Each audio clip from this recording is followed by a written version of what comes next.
भाविक भक्त जन हो, माजी मंत्री स्वर्गीय शंकररावजी कोल्हे साहेब यांचे तृतीय पुण्यस्मरणानिमित्त सहकार महर्षी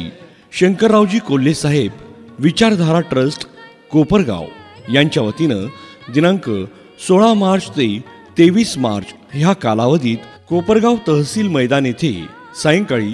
7 ते 10 ह्या वेळेत साध्वी सोनाली दीदी करपे यांचे भव्य सुश्राव्य वाणीतून प्रभू श्रीराम कथेचं आयोजन करण्यात आले आहे। तरी सर्व नागरिक बंधू आणि भगिनींनी मोठ्या संख्येनं या कथेस उपस्थित राहावे ही नम्र विनंती। राम राम राम राम